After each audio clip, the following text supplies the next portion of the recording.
พี่น้องป้าดกระแสน้องต้นเขาสุปิยะคือมาแห้งแท้ช่วงนี้แหมเออเพิ่นมีการแข่งขันไทยรัฐอวอร์ดเนาะที่สุดแห่งปี2025ปี68เนี่ยเขาเจ้ากำลังโหวตกันดิมี12สาขาน้ำกันพี่น้องเอ๋ยแต่ว่าสาขาที่ดังๆที่กำลังเป็นที่น่าจับตามองของเราลูกทุ่งหมอลำเราคือสาขาลูกทุ่งหมอลำพี่น้องเอ๋ยหนึ่งในนั้นน้องเข้าต้นข้าวสุปิยาคือเทคะแนนให้โอ้ยขอว่ามันเต็มกระดานได้คะแนนสูงสุดในบรรดาลูกทุ่งหมอลำตอนนี้ก้าวนำผู้อื่นจาก100%เราได้81%น่ะคะแนนมาโพดพวกบักโมบักแต่งจากกระแสดราม่าเนาะตอนนั้นช่วงนั้นมันมีดราม่าที่ว่าดราม่าว่าเขาเจ้ากับว่ามีบางส่วนก็ว่าเป็นเอฟซีเล่าหลับไปเฮ็ดดราม่าอะไรทำไมล่ะที่ผ่านมานั่นล่ะแต่บางคนก็แย้งว่าบ่เป็นเอฟซีน้องเด้ถ้าเป็นเอฟซีน้องนี่จะต้องเป็นคนนิสัยดีเว้าวันหัวบ่ไปด่าผู้ใดบ่ไปละล้านผู้ใดหลังจากนั้นเป็นการแสดงพลังของ FC น้องต้นข้าวเทคะแนนให้น้องต้นข้าวแบบถล่มทลายชนิดว่าทิ้งห่างหมายเลข2เป็นแบบว่าโอ้ยข่อยว่าน้ำบอตีดอกตอนนี้เพราะว่าจาก100%เราได้81%เนี่ยพี่น้องป้าดโปวดพวกบักโง่บักแต่งน้องต้นเข่าสุปิยะพี่น้องเอ่ยแล้วรางวัลนี้ก็เป็นที่น่าจับตามองนะรางวัลไทยวรัฐอวอร์ดปีนี้เขาเจ้าเฮ็ดถึงอิลีพี่น้องเอ่ยการโหวตเด้อกสิมีการโหวตฟรีพร้อมแล้วก็โหวตแบบเสียเงินพร้อม6 บาทได้1โหวต55 บาทได้10โหวต490 บาทได้100โหวตแล้วก็โหวตฟรีได้วันละ1ครั้งพี่น้องเอ๋ยแล้วรางวัลนี้จูงใจมากเลยสำหรับสายบันเทิงที่ชนะเลิศ3สาขานี่เด้อผู้ใดชนะเลิศนี่เด้อสิได้ขึ้นปก1ขึ้นปกหนังสือพิมพ์ไทยรัฐพี่น้องเอ๋ย2จะได้ไปขึ้นอยู่หน้าจอ LED ที่ MBK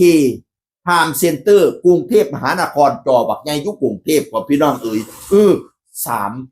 ศิลปินสายบันเทิง3คนพี่น้องเอ๋ยและที่สำคัญยิ่งใหญ่ระดับโลกพี่น้องเอ๋ยเป็นรางวัลพิเศษศิลปินผู้ชนะจากสาขาบันเทิงแห่งปีที่ได้คะแนนสูงสุดจะได้ประกาศศักดาของศิลปินไทยได้ขึ้นจอที่ได้ขึ้นจอระดับโลกที่ไทม์สแควร์นิวยอร์กประเทศสหรัฐอเมริกาพี่น้องเอ๋ยของไทม์สแควร์นี่เขาจะว่าเป็นจอโฆษณาที่ใหญ่ที่สุดมีค่าโฆษณาที่แพงที่สุดมีคนเข้าไปดูประมาณ500,000 คนต่อวันพนาบานะมันเป็นจอระดับโลกผู้ใดได้ขึ้นจอนี่บ่แม่นมารวยซื่อๆเป็นเกียรติเป็นปักศักดิ์ศรีพร้อมเป็นผู้ที่มีเกียรติถึงได้ขึ้นบนจอนั้นบ่ไม่ใช่ว่ารวยเฉยๆมีเงินจ่ายเฉยๆนะเนี่ยข้าเจ้าก็เลยอยากแสดงศักดิ์ F4 ของน้องต้นข้าวเลยอยากแสดงศักดานอนุภาพดันน้องต้นข้าวให้ได้ไปขึ้นจออยู่ประเทศสหรัฐอเมริกาตอนนี้ก็เหมือนว่าจะใกล้ถึงฝั่งฝันแล้วนะถึงแม้ว่าเวลาโหวตจะถึงวันที่31ธันวาแต่ข้าเจ้ามองว่าคะแนนน้องต้นข้าวนี่นำลิ้วเลยพี่น้องเอ๋ยโอ้ยตอนนั้นว่าวันที่19นี่ว่า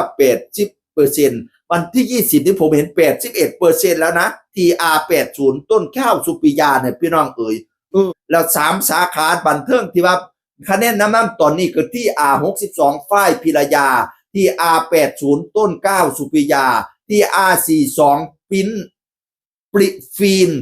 เบกกี้พนาวานานะน้องต้นเข่านี่ทูมาแรงจังพี่น้องเอ๋ยเมียนมาสิมีกระแสตามมาตอนนั้นเนาะแต่ว่างานน้องต้นข้าวยังไปทุกวันส่วนใหญ่ก็จะไปตอนกลางคืนเนาะเพราะว่าน้องเรียนยามมื้อเว้นพี่น้องเอ๋ย3 ทุ่ม4 ทุ่มขึ้นเวทีป่านนั้นFCก็นำเบิ่งหัวดำคุมกิมคิมเด้พี่น้องบางงานไป2 มื้อพุ่นน่ะถ่ายรูปมาให้เบิ่งแต่ละมื้อมีอัน FC มาสนับสนุนมีมาลัยแดงจึงครึ่งจริงโอ้ FC มีตั้งแต่รุ่น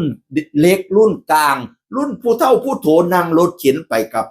ไปเสียงเล่ามีอมตะสมกับว่าเป็นผู้ชนะ68สมัยศึกด่วนเพ่งซิ่งทุนอยู่กันยังมาผู้เฒ่ากับไปเสียเล่าเป็นปรากฏการณ์ลูกทุ่งภาคกลางกันยังว่า